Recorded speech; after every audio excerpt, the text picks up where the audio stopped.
Hey Reddit, when did your something not right here gut feeling ever save you? I went to hospital with shortness of breath and my heart racing. They did a chest x-ray, blood test for blood clots, ECG, and a few other tests, but all came back normal. After observing me overnight, everything still looked good. Oxygen saturation was perfect. My heart rate was still a bit elevated, but nothing too crazy. And it seemed that it was likely leftover symptoms from a bad virus that had had a week or so earlier. The ER doctor asked me how I would feel if they sent me home, and I just had a bad feeling about it all. I told him as such, and that I had no real basis for it, except that I just feel off about it.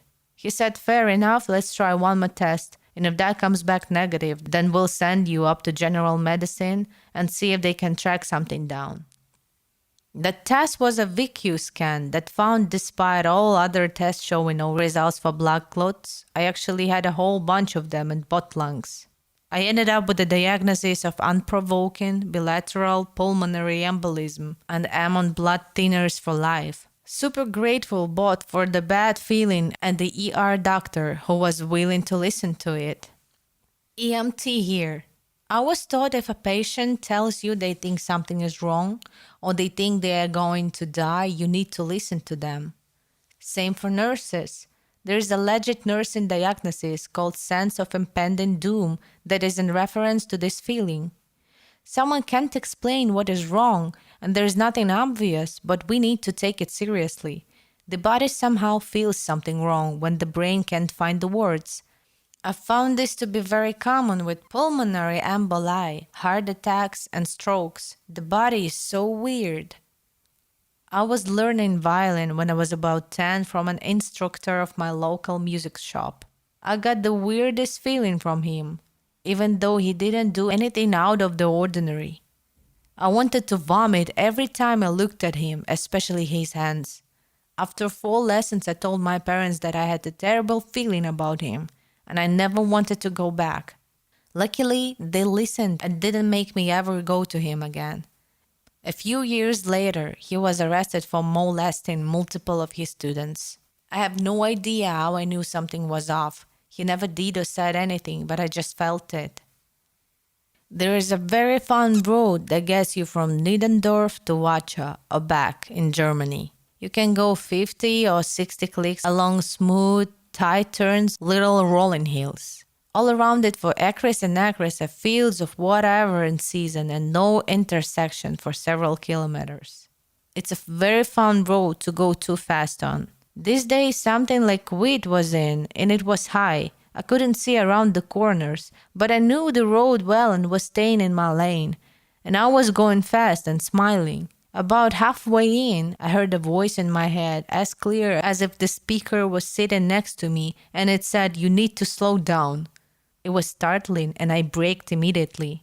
2 seconds later, I come through one of the turns and into the ass end of a combine, taking up both lanes and moving slowly. I barely stopped in time.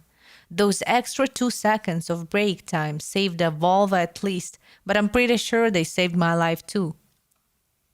I went out with my best friend on New Year's last year, and we were having drinks with her friends when I realized I was out of cigarettes. I left for a few minutes to walk over and grab a pack, and ended up talking to a homeless guy for a while.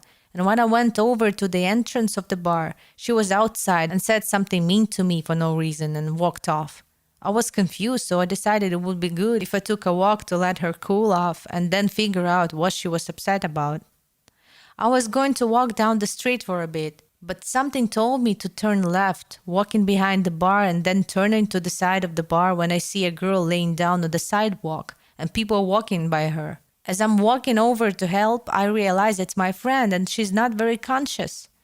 She was probably drugged while I was getting smokes, and who knows what would have happened if I hadn't decided to go that way. Scares the shit out of me.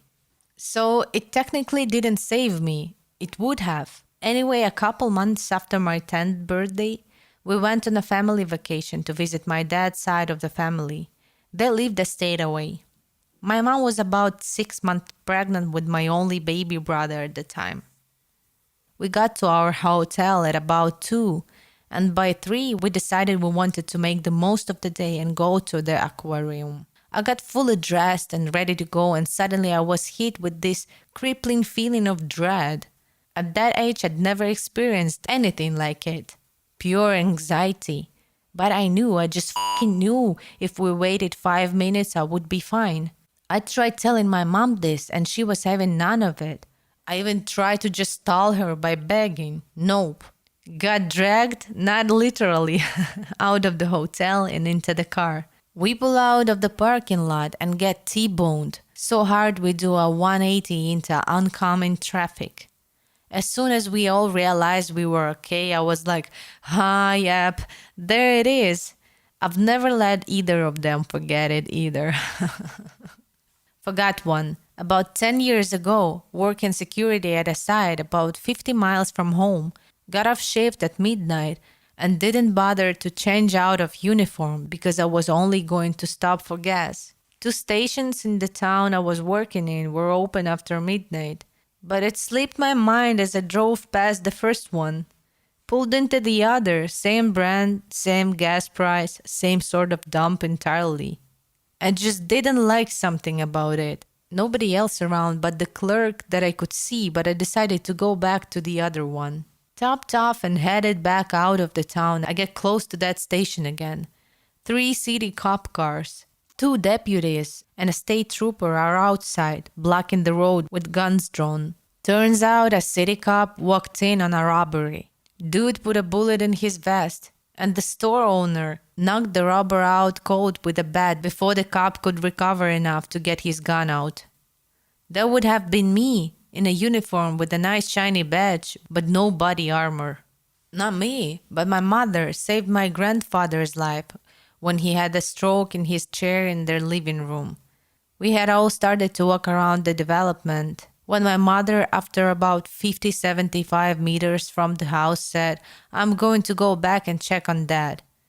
I went with her, and I nearly witnessed my grandfather die. He was on the chair, conscious, but unable to move or talk, just looking at my mother with bulging eyes. She called 911 once, then twice when she felt that they were running late.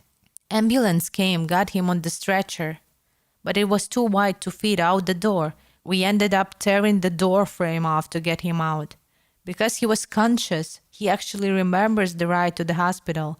He told us later that he heard the driver or someone say there is not a chance that this guy lives. That was when I was around 5 or 6 years old. He's still alive to this day, more than a decade later. At my mother's funeral, part of his speech was about how without my mother's action, he would not have been able to spend time with her during her final years of life. And for that, he is eternally grateful. My aunt told me a story about my dad, who greatly dislikes his sister and is an all-around asshole 98% of the time, calling her out of the blue one night while she was in college. She answered. He said he didn't know why, but he had this urge to call her to make sure she was okay. She told him she was fine and thanked him for calling to check on her. She never told anyone else except me and hopefully a therapist or two, but she was holding the bottle of pills she was planning to commit suicide with right when he called her.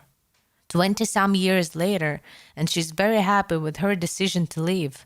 It is, since this has unintentionally garnered attention, please check out ways you can help or donate in your community. There's always the National Suicide Hotline.